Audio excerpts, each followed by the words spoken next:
Atamjeet sir, अभी जब शुरुआती दौर में बात हो रही थी डेट अनाउंस होने के पहले, तो डॉक्टर संदीप जो है वो सवाल उठा रहे थे भयमुक्त की और निष्पक्षता की। दर्शकों की तरफ से चुनाव आयोग को लेकर के सवाल उठाया जा रहा था। अभी जब प्रेस कॉन्फ्रेंस हो गई, उसके बाद जो बात हुई और जिस तरीके से पहली टिप्पणी आनंद सर ने की थी लेकर के इसको चुनाव की तारीखों को, आपको क्या लगता है कि चुनाव आयोग की जो निष्पक्षता है वो बनी रहेगी जिसको लेकर के बात होती है, या जो सवाल उठाए जाते हैं वो खुद चुनाव आयोग ने इसका जवाब भी दे दिया कि हाँ भाई कितने निष्पक्ष हैं और कितने नहीं हैं? कैसे देख रहे हैं आप इसमें निष्पक्षता को, और खास करके आनंद सर की टिप्पणी के हिसाब से?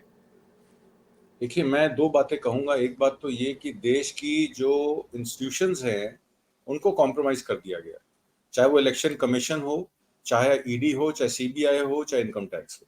डिसाइड जो है वो होम मिनिस्टर और प्राइम मिनिस्टर मिलकर करते हैं कि डेटें क्या रखनी है, कहाँ चुनाव कराने हैं, कैसे कराने। ये एक बात तो ये तय है। दूसरी बात ये है, राजस्थान और मध्य प्रदेश में, राजस्थान में जिस तरीके से वसुंधरा राजे को पीछे किया गया, तो निश्चित तौर पे बीजेपी ये मान के चल रही है कि मोदी जी ही इलेक्शन लड़वाएंगे, वहां पे और कोई दूसरा कैंडिडेट नहीं। इसी तरीके से मध्य प्रदेश में शिवराज चौहान के 18 साल की गवर्नेंस के बाद शिवराज चौहान के खिलाफ इतनी एंटी इनकम्बेंसी बीजेपी खुद मान चुकी है कि शिवराज चौहान के नेतृत्व में इलेक्शन नहीं लड़ा जा सकता। इसलिए वहां पे 3 केंद्रीय मंत्रियों और 4 लोकसभा के एमपीज को वहां इलेक्शन लड़वाया जा रहा है ताकि वहां पे इलेक्शन को मैनेज किया जा सके। जहां तक रही छत्तीसगढ़ की बात, संवेदनशील इलाके हैं, ट्राइबल इलाके हैं, जहां पे पहुंच जो है वो थोड़ी मुश्किल होती है। सेंट्रल रिजर्व फोर्सेस के ऊपर खतरा रहता है, कई बार माओइस्ट अटैक्स हो चुके हैं।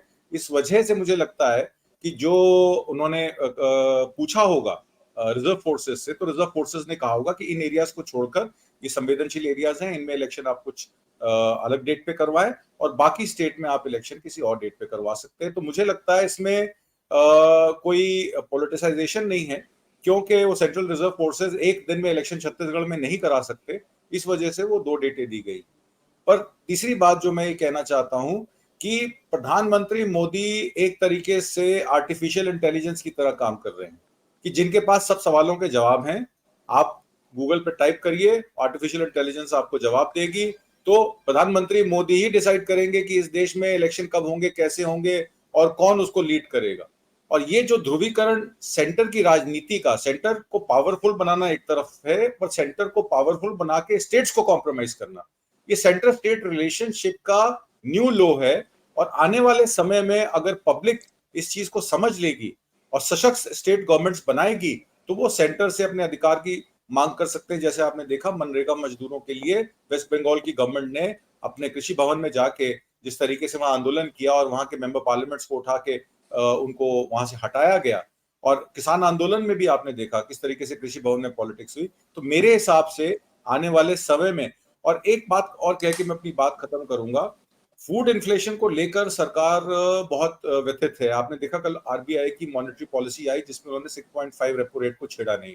डीजल और पेट्रोल के जो ऑयल प्राइसेस हैं इंटरनेशनल मार्केट में इस टाइम $100-110 बैरल है, पर इंडिया में क्योंकि इलेक्शन है 6 महीने में, ऑयल कंपनीज को नुकसान है, पीएमसीज को नुकसान है, पर ऑयल के प्राइसेस नहीं बढ़ाए जाएंगे। यही इस देश का लोकतंत्र है कि जब इलेक्शन नजदीक आते हैं तो सरकारें डरती हैं। और मुझे लगता है सरकार, सेंटर की खासकर मोदी सरकार जो है, इस वक्त बैकफुट पर है और आगे आने वाले समय में धीरे धीरे चीजें और खुलेंगी। तमजीत सर ने अभी कही कि केंद्र की सरकार जो है, केंद्र की जो सरकार है वो बैकफुट पर है चुनावों के मद्देनजर। यानी अगर वन नेशन वन इलेक्शन को लेकर के जो बात होती है, वो निश्चित तौर पर जो चर्चाएं होती हैं वो कहीं ना कहीं बहुत महत्वपूर्ण हो जाती हैं। जब इस पर हम नजर डालते हैं कि आज उज्ज्वला योजना जो 11-1200 रुपए मिल रही थी, अब 600 रुपए में ला करके खड़ी कर दी गई। तो इस तरीके के और सारे घोषणाओं को देखते हैं आप कि क्या और सारी बहुत सारी घोषणाएं इस तरीके की जाएंगी? जी, आने वाले समय में बहुत घोषणाएं होंगी, पर इसमें एक केवियट है जो मैं अपने दर्शकों को बता देना चाहता हूं कि जिस तरीके से फूड इन्फ्लेशन को कंट्रोल करने की कवायद हो रही है, इस देश में 17 मिलियन टन जो ऑयल है, जो सनफ्लावर ऑयल है, पाम ऑयल है, उसका इंपोर्ट किया जाता है। और जब ऑयल सीड्स प्रोडक्शन हमारे देश में इस टाइम, ऑयल सीड्स का जो प्रोडक्शन है वो कंप्लीट है और किसानों का जो धान है, किसानों की जो ऑयल सीड है वो बाजार में खरीद के लिए है, तो सोयाबीन का ऑयल 4600 रुपए कुंटल जो एमएसपी है वो भी नहीं मिल पा रहा है, क्योंकि उसकी डिमांड नहीं है। क्योंकि इंपोर्ट ऑयल और टैरिफ को 5% और 13.5% करने के बाद इतना इंपोर्ट फेंक दिया अदानी और अदानी की कंपनीज ने कि किसानों को उनकी माकूल कीमत नहीं मिलती। आपने देखा जिस तरीके से गेहूं की फसल आई, तो गेहूं की फसल के आते समय ओपन मार्केट सेल में हमारी ही सरकार ने 2125 रुपए में एफसीआई का माल बाजार में फेंक दिया, और क्योंकि किसान की जो उसकी लागत है वो 2300 से 2400 रुपए है, उसको आय से कम दाम में माल बेचना पड़ा। इसी तरह से आपने सब्जियों में देखा। तो सरकार क्या करती है कि कंज्यूमर्स को खुश करने के, वो सोचती है कि कंज्यूमर्स जो है वो बड़ा सेट है, और फार्मर जो प्रोडक्शन कर रहे हैं वो छोटा सबसेट है।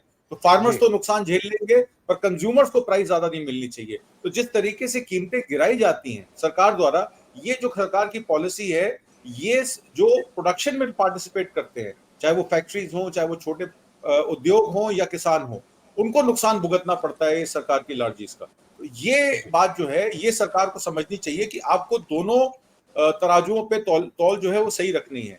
जो आपके लिए काम कर रहा है, मेहनत कर रहा है, आपने देखा लॉकडाउन में किस तरीके से एफसीआई के गोदाम किसानों ने भरे, और उसके बाद से प्रोडक्शन लगातार निरंतर 3 साल से डाउन जारी है, क्योंकि किसानों को उनकी माकबूल कीमत नहीं मिल रही। फर्टिलाइजर्स के रेट, सीड के रेट डबल हो गए हैं, इनपुट कॉस्ट डबल हो गई, पर आउटपुट डबल नहीं हुआ।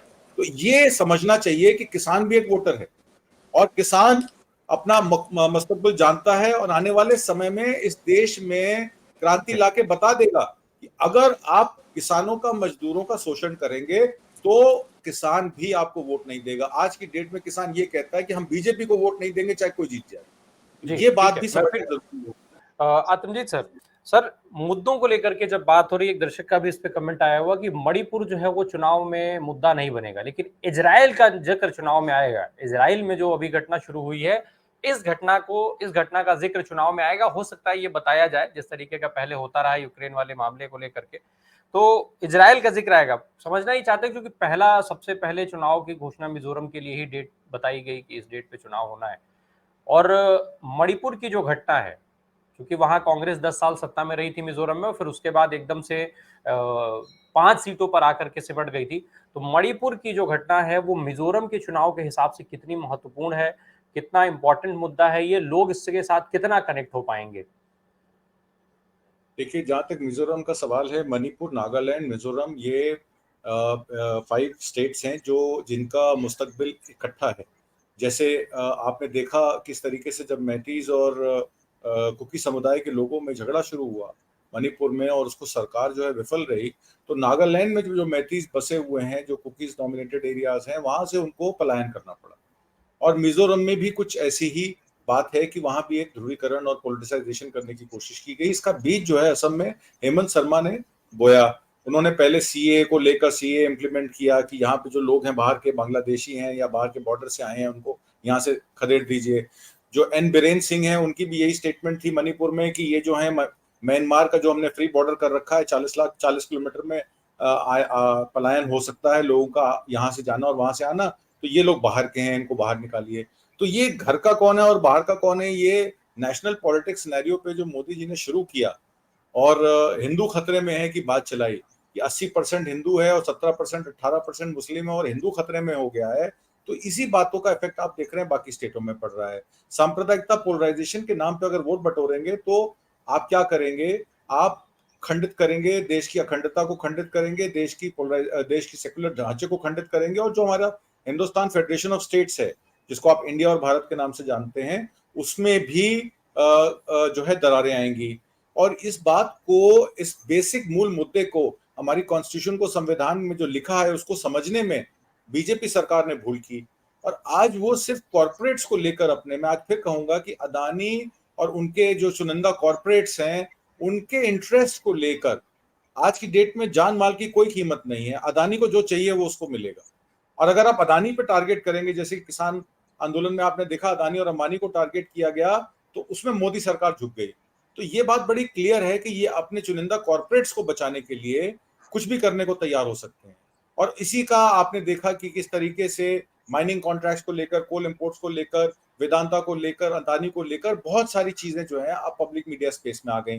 पर उनको भ्रमक करने के लिए लोग क्या करते हैं, कभी मणिपुर का राइट्स दिखा देते हैं। जब मणिपुर के राइट्स की आप बात करिए तो फिर न्यूज क्लिक की एफआईआर की बात करते हैं कि ये चाइनीज पैसे से बनी है।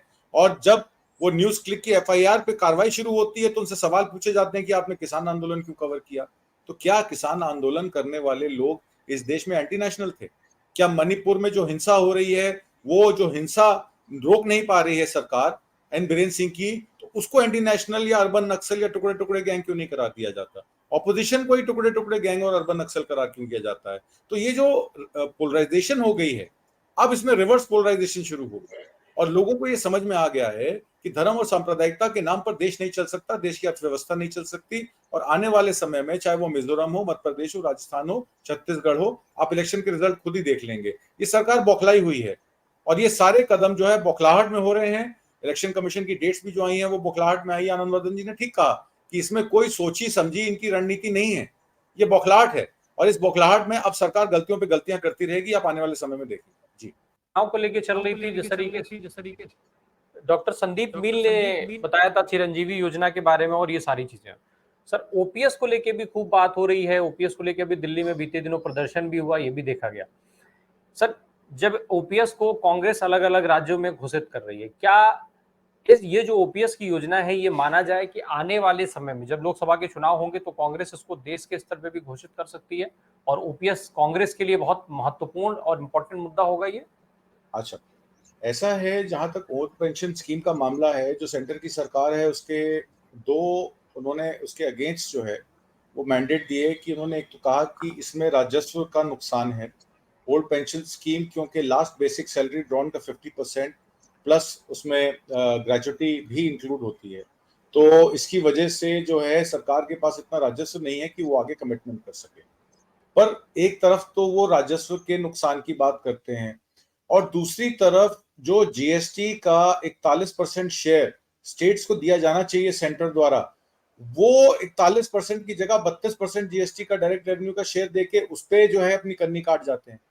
और जब मनरेगा फंड्स की बात आती है, जब वेलफेयर फंड्स की बात आती है, जब पीएम आवास योजना की बात आती है, जल जीवन शक्ति योजना की बात आती है, तो उस समय सरकार जो है वो डबल इंजन की बात करती है, ट्रिपल इंजन की बात करती है। ये कहती है कि जहाँ डबल इंजन की सरकार है या उत्तर प्रदेश में ट्रिपल इंजन की सरकार है, वहीं वो चीजें कामयाब हो सकती हैं। तो इस तरीके से जो सेंटर की मोदी सरकार का रुख है स्टेट्स के प्रति और खासकर ऑपोजिशन रूल स्टेट्स के प्रति, उसको लेकर जब आप ओल्ड पेंशन स्कीम की बात करते हैं और तमाम वेलफेयर योजनाओं की बात करते हैं, और इसमें बात में एक और जोड़ दूं, कास्ट सेंसस वाली, आपने देखा किस तरीके से अशोक गहलोत ने कल बड़ा क्लियर कहा कि राजस्थान में हम कास्ट सेंसस कराएंगे। हमारी जो प्लानिंग मिनिस्ट्री है, स्टैटिस्टिक्स इकोनॉमिक्स मिनिस्ट्री, वो नोडल ऑफिसर बना के लोकल कलेक्ट्रेट को हम कास्ट सेंसस करा के और जाति गणना करा के करेंगे। तो उससे भी बिहार की जनगणना से जो अनाउंसमेंट हुई है 63% ओबीसी में 37% एक्सट्रीमली बैकवर्ड हैं, उसको लेकर भी मोदी सरकार बहुत चिंतित है और बैकफुट पे है। और इन्हीं के जो इकोनॉमिस्ट हैं या जो इनके जो आंकड़े बताने वाले लोग हैं, उनका भी ये कहना है इससे जो है बीजेपी को बहुत नुकसान होगा, क्योंकि बीजेपी ने आज तक अपनी डबल इंजन की सरकारों में जाति जनगणना कराई नहीं। और जिस तरीके से आपने दिल्ली में देखा, रामलीला मैदान में 5 से 10 लाख आदमी खड़ा होकर सरकार का विरोध कर रहा था। और जाति जनगणना तो ऐसा मामला है राजस्थान में कि अगर मान लीजिए आप जैसे गुर्जर आरक्षण की बात आई, तो उसमें जो कांग्रेस के भी विधायक थे वो उस समय कांग्रेस के खिलाफ खड़े थे और बीजेपी के विधायक जाट आरक्षण में बीजेपी के खिलाफ खड़े थे। तो जब जाति की बात आती है, जब राजपूत की बात आती है, जब जाति जनगणना की बात आती है, तो कम्युनिटी और कास्ट ड्रिवन पॉलिटिक्स जो है वो अक्रॉस द पार्टीज जो है वो टेक ओवर कर लेती है। उसमें फिर कोई कांग्रेस बीजेपी नहीं देखता, वो ये देखता है कि ये हमारे साथ है कि नहीं। तो कास्ट सेंसस को लेकर भी मुझे लगता है, और ओल्ड पेंशन स्कीम में तो आपने देखा हिमाचल में और हरियाणा का मामला बहुत बड़ा है ओल्ड पेंशन का, क्योंकि सरकारी नौकरियों में ज्यादातर हिमाचल और हरियाणा के लोग परसेंटेज ऑफ पॉपुलेशन के हिसाब से मैक्सिमम है। और अगर ओल्ड पेंशन स्कीम अगर हिमाचल में दे दी गई और हरियाणा में भूपेंद्र सिंह हुड्डा के नेतृत्व में अगर कांग्रेस ओल्ड पेंशन स्कीम का वादा कर ही रही है और अगर उसको मैनिफेस्टो में डाल देती है, तो हरियाणा के इलेक्शन में भी बीजेपी को करारी हार सामने करना पड़ सकती है, ऐसा मेरा मानना है।